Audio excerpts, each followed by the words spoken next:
The number one reason why landlords get out of investing in real estate is, drumroll, bad tenants. Bad tenant experiences and getting tenants in your buildings that you just can't get out.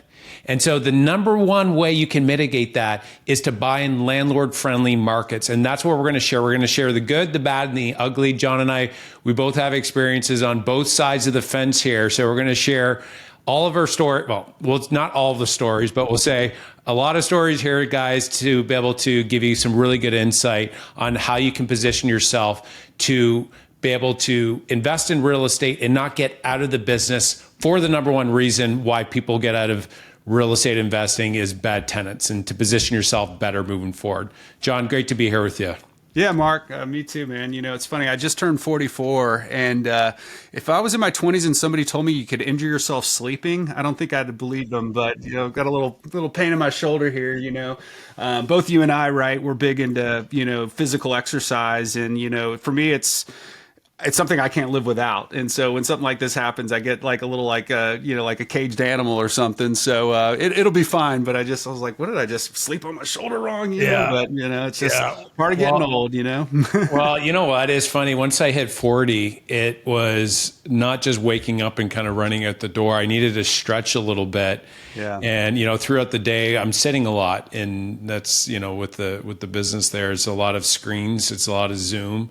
Right. It's a lot of phone calls. And so, just getting up and walking around, and, one of my buddies, he's like, I do 3 deep squats a day. I'm like, tell me, what are these deep squats? So he's like, yeah, I just go down really deep, and, I just squat, and it kind of stretches my own back and opens me up. I'm like, oh, geez, I got to start doing that myself. So that's, you start having these types of conversations, which is, that's just, part of life, I guess. Part of life. That's right. They do say humans are the only mammals that don't naturally stretch when they wake up. Like you watch a dog, the first thing they do when they get up, I mean, it's a downward facing dog, right? The yoga move or whatever. And so it's something I've been trying to be more mindful about. The deep squats are something I learned about as well. In fact, what I do is I go all the way down, and you just sit, like I say sit there, but you're really kind of on your feet for like a minute or two. And they say it's one of the better things you can do. So I recently got that same advice on that. But no, the afternoon walks when I can get one in, get some sun on your face, but hit the gym, 4 times a week at least. Some Peloton here and there. So when I'm down for a couple of weeks, I have to kind of come up with ways to keep my mind sharp, right? Because I think for me, it's really interesting when you look at the science. They're saying now a lot of the memory issues like Alzheimer's and things like that is actually a product of, being sedentary and not moving your body. And they say one of the best things you can do for your brain is actually moving some weight around, right? And so, neither of us are trying to be like Mr. Olympia or whatever, or, max out or whatever, but and I think for me too, the community around it, I love that aspect of it too, challenging each other in the gym and things like that. But no, it's all good. It's just a little tight, so I'm feeling that a little bit today, but we'll survive. Well, Joanna's been bothering me, or not bothering, she's been, we'll say, encouraging me to go for morning walks with her. So we've been doing this the last couple of months, John. And, at 7 o'clock, so I'm in my routine I'm in now, like I'm up at like really early, like that 4 or 5 a.m. time frame. And then I get my couple hours of focus time. And then 7 o'clock, she comes up and she knocks on her oldest boy's door. He's in grade 11 now. It's like, wake up. And then she comes in here and she's like, okay, ready for a walk? I'm like, yes. I'll put everything down. We'll go for a walk. And one thing that's interesting is, so definitely blood flow from a health standpoint is a big thing, apparently. And so that's been great. But also the morning sun, apparently it helps with your circadian rhythm. And so what this does is it helps me actually sleep better just by walking in the morning. And so, like John said, we're not trying to be like some big health gurus. We're real estate investors. We're business owners, right? But the reality is, if you start doing a few of these things, I found, John, like I have more energy, I'm more productive, and ultimately I'm more effective at operating the business. You find the same when you get off your routine? Absolutely. I was actually talking to one of my wife's friends recently. She actually is my hairstylist, and she said, yeah, something about Megan said you're the most rigid person she's ever met. And for like a split second, I was almost like kind of offended. I was like, I'm not rigid. But then I slowed down. I was like, yeah, I kind of am actually. I kind of do the same routines on a daily basis. And it's something I find very freeing, right? It's like the Steve Jobs thing. Now, he took it pretty far, right? In other words, he wore the same clothes every day. He had a closet full of the same black jeans and the same black turtlenecks. I guess he had like 20 of each. His thought process around that was fewer decision making, right? If I can minimize the decisions I have to make around trivial, stupid things like what to wear today, then it frees my brain up for those more important decisions. And that decision fatigue is a real thing. So, when she said that, I paused for a second. I was like, I'm not, well, no, I actually kind of am, but I like it that way. And I will tell you, during the pandemic, what really hit me initially was the gym was closed. I wasn't going into the office. And I started finding myself getting a little sad. Now, we were very fortunate in that, family's all in good health. My mom was able to go, she's, in her 70s, so she was able to go to her lake place and kind of isolate. And that was really who we were concerned about, like the health of our family members that were a little bit older than us, that, had higher risk, right? And I was feeling sad and I just couldn't figure out why. I'm not a sad person. And I realized it's because my routines were all out the window. So I just had to structure like a new set of habits and routines. And that's, I was like, all of a sudden I'm back. But mental health, right? Even, depression and anxiety is a real factor in today's world, more so than it's ever been. And I think a lot of it is because most of our work today is in front of a computer and it's sitting all day. So it's super important to get out and move your body. And, it's a great place to even, sometimes for me, I'll make calls when, like not like a business meeting call, but like calling like, one of our, whether it's Georgia and just like brainstorming, and it just frees your brain up. And so big advocate of walking. I get at least 10,000 steps in every day. So you're consistent with the 10. See, that's something that I work towards that. But I mean, ultimately, for me, I know it's important, but ultimately I haven't made it a priority to the point of, I really believe if you don't do something, it's just not a priority. It's not that, you can't do it. It's just that the reality is the priority. But I know Joanna's been really pushing. We've done a couple of these 10,000 step challenges. And I realize like you need to be very intentional to get the 10,000 steps in. Right. So for me, that's 5.5 miles a day. That's what it looks like, give or take. And you have to be intentional about it. I have read, Joe, so this is a piece of good news. It's really about 4,000 steps is what you should be targeting to really get the benefits. Oh yeah. You got to send me the article, John. I got to flash that in front of Joanna. Like 10,000, we need 10,000. It's like 4,000, John said. Yeah. The benefit keeps increasing. Right. But 4,000 is really enough to kind of get that, moving that body. So, it's something we even encourage with the team. We don't mandate it. We don't force it. But, we've got a team member working on an ultra marathon. We've got another one who just, part of their New Year's resolutions was to get back in the gym. And so it's kind of part of our culture. It's really that continuous growth and improvement in all elements or aspects of our life, work, obviously, but even our personal lives, just trying to be a little bit better every day. My favorite author is a guy named Cormac McCarthy. And he was a recluse, and he only gave like 2 interviews in his whole career. But he won the Pulitzer Prize for this book, The Road, and he was on Oprah shows, like one of the only, once again, one of 2 interviews. And he just said something that just was so beautiful to me. She asked, "Well, how do you write such amazing literature?" And he said, "Well, every day I just try to write one page a little bit better than the page I wrote the day before." And it's guys, probably considered one of the greatest American authors of the past 100 years. So that kind of philosophy of just you don't have to like change your whole world tomorrow. Just be a little bit better than you were the day before, Yeah, John, I really believe if you want to operate at the highest level in business, that there's a physical element to that as well. And so I see it in myself when I'm not working at it at all and I'm not getting my walking in.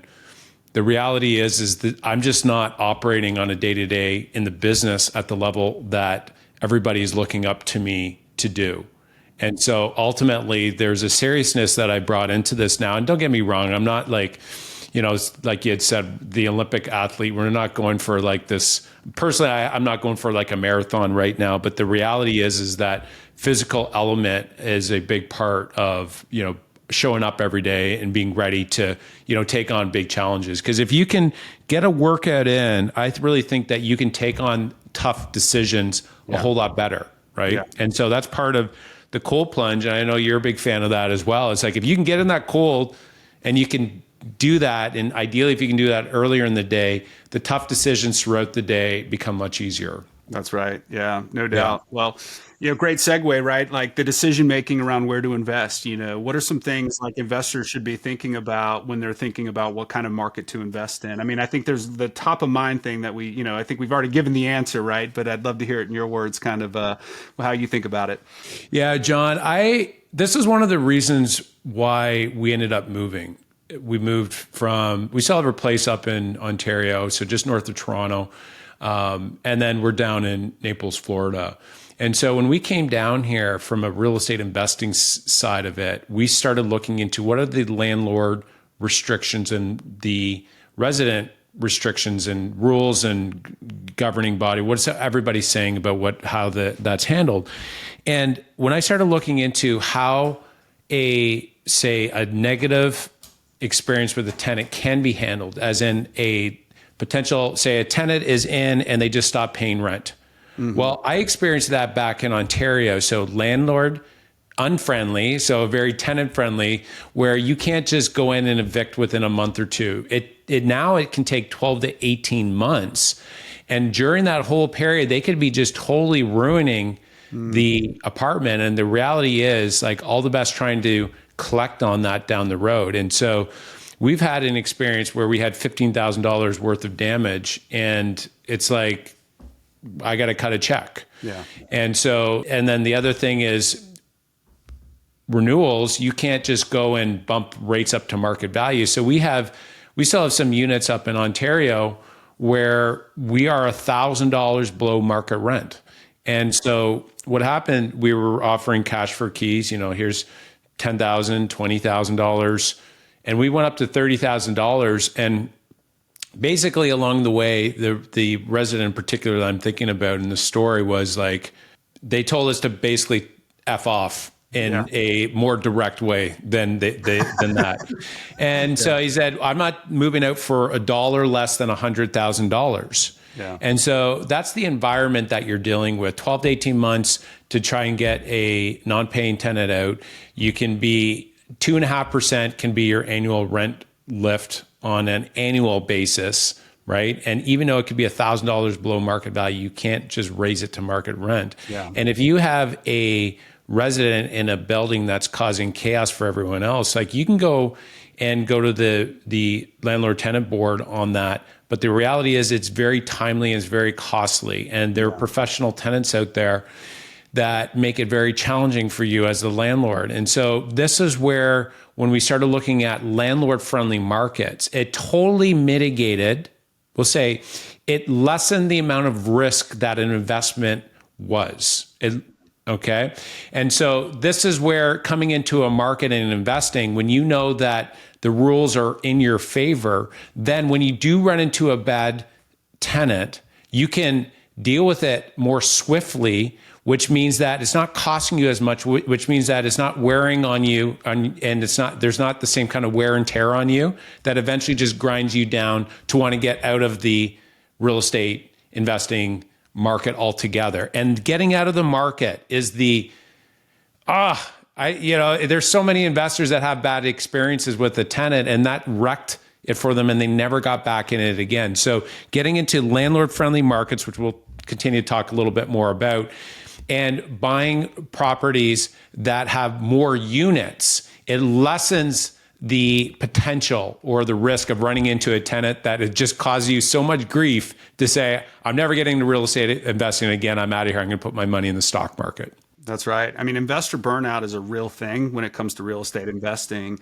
In fact, we recently had a conversation with an investor who owns some single family rentals, and very similar to the story you told. The tenant was not paying rent, finally got the person evicted, and there was over $50,000 in damage done. Now, in order to, soften the blow of that, the person did a lot of the work themselves. So now all of a sudden, every weekend for a month, they're over there, working on the property, trying to, save some of that cost and expense. And so now their weekends have been sacrificed. Plus, there's a month or two where the property's just off the market, right? Because you can't move somebody in with all that damage. And so that's why they were interested in what we're doing, because it's that idea you get those returns that real estate affords and offers, but without the potential risk that is associated, particularly when you only own one, right? Because when you own one, it can kill the whole, investment if you get caught up in a trap with a bad tenant, a professional tenant who does that kind of damage. In fact, a real close friend of mine a number of years ago said it really wasn't until he had 10 single family rentals that he could sleep at night, because he wasn't so worried if, one went sideways for a little bit, he had the 9 others still performing, and it kind of gave him that peace of mind. But yeah, it's something that, for us, right, landlord friendly, right? So if you're thinking about, the rising cost of living and some of the challenges that Canada and the US are experiencing, those are real factors. And if you have that concern and you're thinking to yourself, well, gosh, I don't want to be a part of that problem, that's somewhat understandable. And if you look at the laws that are around, the sort of more tenant friendly municipalities or states, if you will, they're typically well-meaning, right? There was a period of time, and it still happens today, the so-called slumlord, somebody who takes minimal care of the property, treats people like crap. I mean, but there was a period of time in our history where that was sort of the norm. And so these laws started coming in to protect the tenants. And so for us, it's really almost like finding that balance, where there's things in place to protect the tenant. But what really happens, if you look at now the history since rent controls in the markets that still have those strong rent controls, those are the markets that have the most supply constraint. Because at the end of the day, developers, like, why develop a building if I'm going to be handcuffed on how I can operate that property, right? And so Ontario, I think, is such a great example where these restrictions are actually slowing new development and actually exacerbating the problem for not only the owners, but also for the residents and the tenants. And so finding those markets that are more landlord friendly actually create a better renting environment for those residents and tenants. Mm-hmm. Well, it disincentivizes us to, like, we'll just say in more of a tenant friendly market, like say Ontario, for example. I know New York and California, where if you go in and say repair a building, you do all new exterior landscaping, the reality is you can only raise rents a certain amount. And so like Ontario is 2.5%, for example, right? 2.5% per year. So it doesn't incentivize us as investors to go in and just do like all new amenities, right? Just because you can't get increased rents for that. And so that is actually, it's like incentivizing landlords to, not sink more money in. And that's why you start to get more, we'll say, buildings that, there you get the stories from the tenants, like, my landlord just doesn't do a good job of looking after us. Well, with these markets that we're investing into, like say Tampa and Charleston and Jacksonville and, these markets, Atlanta, these markets, they basically allow you to buy real estate and run it like a business, as in treat the residents like a true customer. And the better you serve them, the more you can charge. The more value you serve them, the more you can charge, the more they'll pay. And so this is just like business 101. And so the challenge with, say, rent control or being in markets where there's certain restrictions on the amount of rents is you're basically just holding the property and you're just bumping up as much as possible. But if you run it like a true business, there's no sort of, it's like going to we'll say, the hardware store, and you're getting a better quality tool, but you can only charge X amount, right? All of a sudden, the customer service, if there's so much that they can charge, the customer service, they're not going to be paying for the best employees, right? And so the reality is that doesn't work in the business world to be able to get great customer service. And so that's why our approach wouldn't work. Like, we wouldn't be buying multifamily properties in we'll say a tenant-friendly. When I say tenant-friendly, I say it's more against landlords, because our approach is to go in and add so much value to these residents where they're like, I'm gladly going to pay more than market rent because I love this community and it's in this culture, and I love how you guys are loving on us. And I can't find that anywhere. So the market dictates value, which is, we want to play in that because we believe we have a competitive advantage there.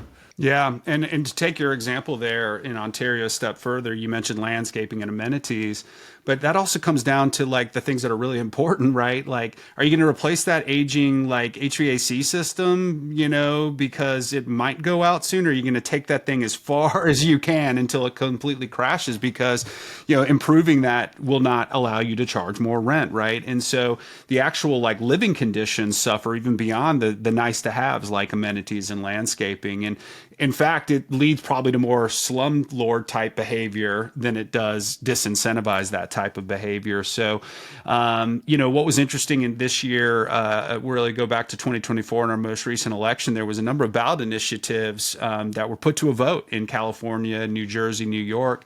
And voters largely rejected them. I think the word sort of out that we need more housing supply, not more restrictions and, sort of handcuffs on developers and owners and operators. So that was a positive outcome and a positive trend that we saw there. Now, some of these pros of these landlord-friendly states, right, are markets really. And I say markets because largely you'll see the state sort of set the tone, but within a municipality, you might see even further restrictions or, restrictions that only apply to a certain area of a neighborhood. Like in New York City, for example, they have rent control areas, where it's like a little more tightly controlled than maybe a block or two over. But I'd say that the top of the thing, and you touched on this, it's that favorable legal environment. When you have that problematic resident who is maybe disruptive to other residents that you mentioned, smoking in their unit or doing drugs. I mean, gosh, we were literally touring an asset in Charleston and these guys were hotboxing their car with marijuana or whatever, and the poor property manager's like, let me go deal with this first. Yeah, I remember. Yeah, John, she was just like doing this with her. She was putting her hands up behind her eyes, trying to block it. It's just like trying to like distract us from seeing that. But I mean, we just got a big whiff in her face. So it's just her blocking it really didn't do too much, right? So it should go without saying, like, you should be able to remove somebody who's doing illegal activity. Yeah. But in those markets, sometimes it's more challenging. So that favorable legal environment where the eviction process moves more quickly, what actually ends up happening in our experience is that with the right service and approach, if, say, for example, one of our residents is behind, we can go over with empathy, but explain to them, like, this is a real issue here, and how can we work together? Now, we try not to make a habit of this, but we've worked out payment plans where maybe somebody had to go to the hospital and took 2 weeks off of work and they're paid hourly. And so you try to be, as obviously like friendly as possible to the human being that's there. But at the end of the day, it's not fair to the other residents if they get this big discount. So, you work through it. And we had a tenant who fell behind in Charleston. And I think because they knew the eviction would be the ultimate outcome, when we walked to them and talked to them and listened to their story and helped them understand it, we say, okay, well, great, but here's what we can do.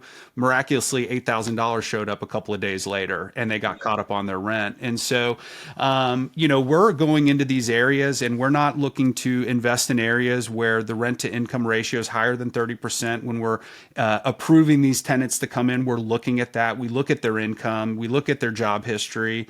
And so, if somebody's not paying their rent, largely it could be just irresponsible behavior. It's not necessarily a life issue that occurred. Now, in those examples, thankfully, we have a great guarantee called the In Your Corner guarantee, right? So we'll actually just allow a resident out of their lease if something's impacting their life that they really couldn't control, downsizing at their career, a sick family member in another state, and they have to move in to take care.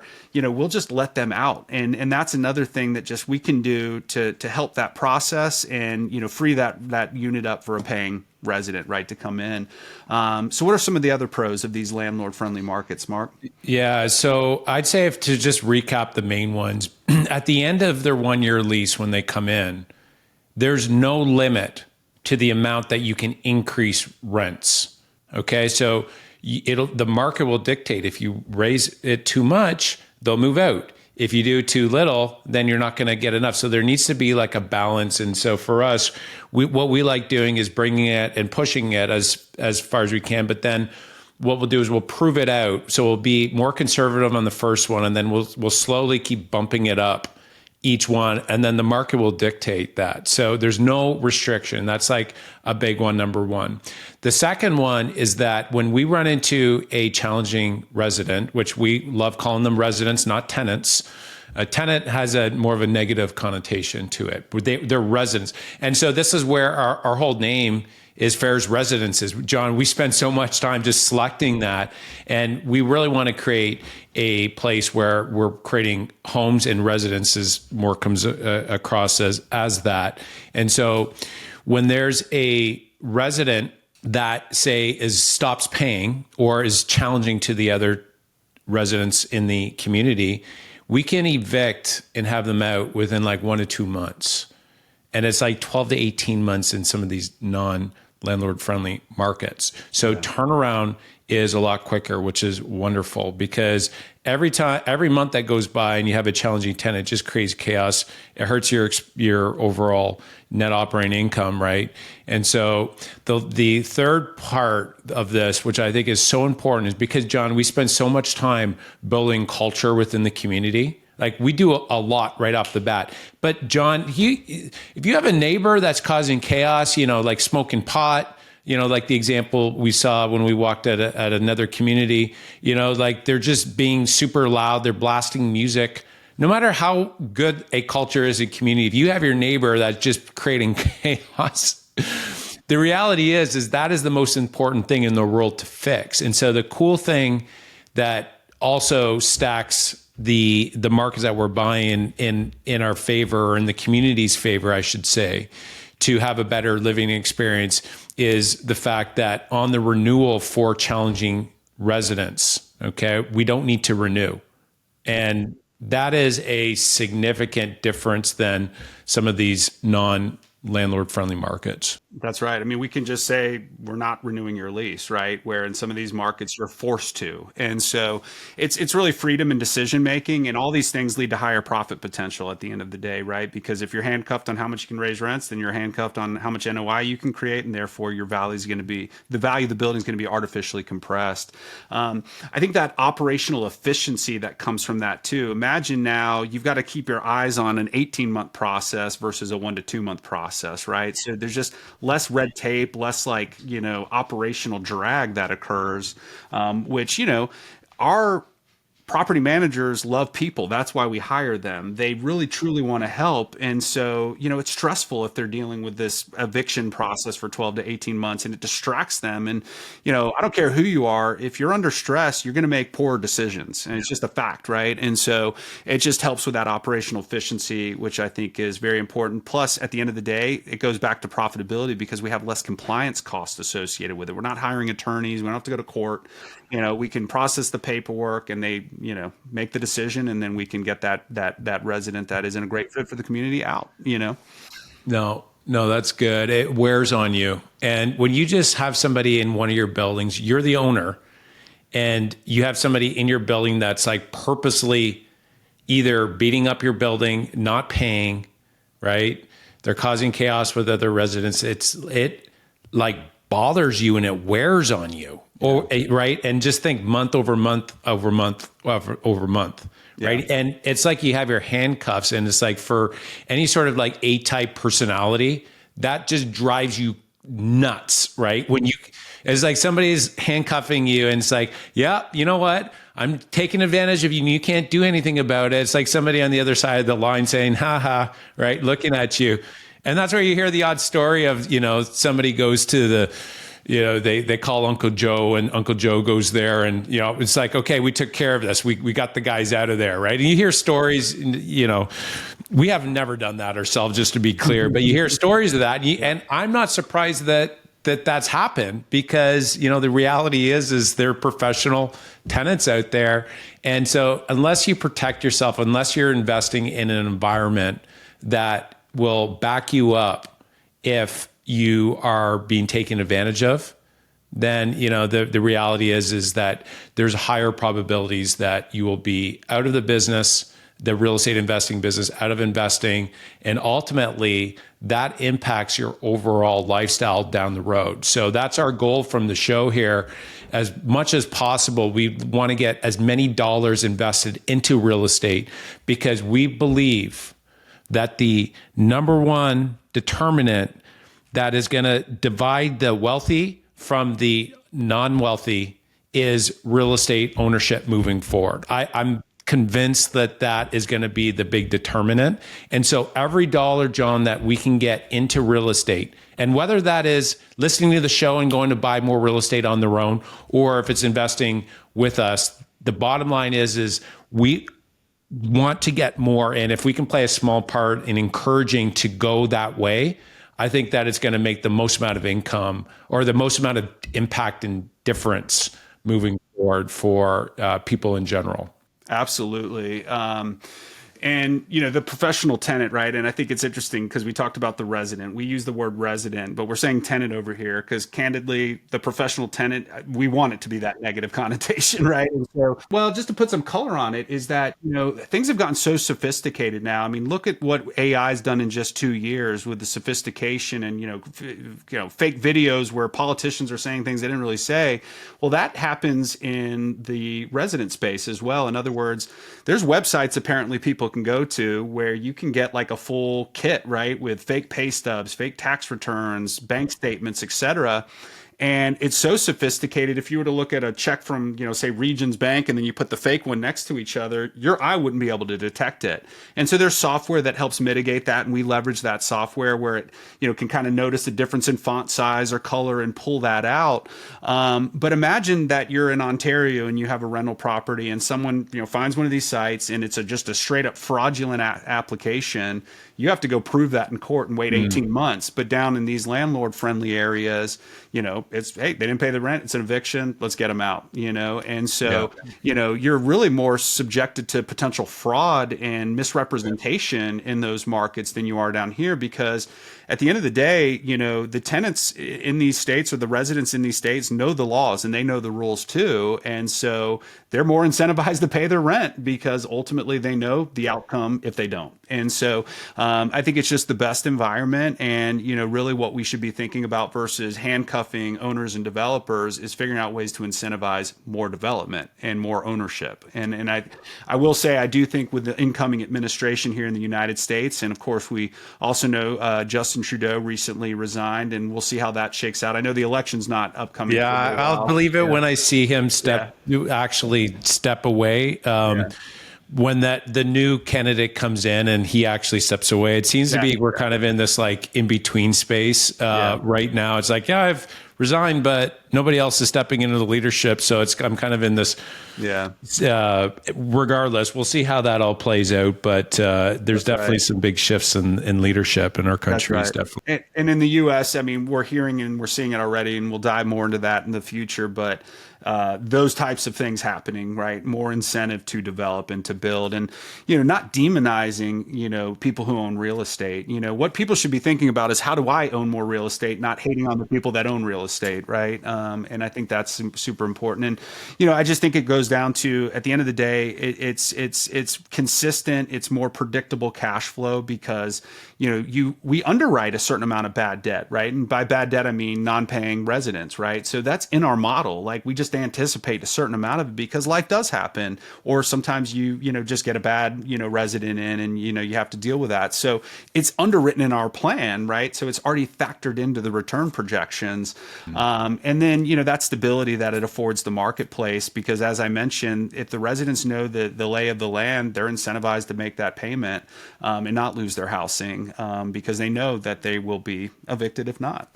Yeah, well said. And, you know, we'll do a future episode on some of the we'll say, things that we look for to be able to catch some of these, we'll say, tenants.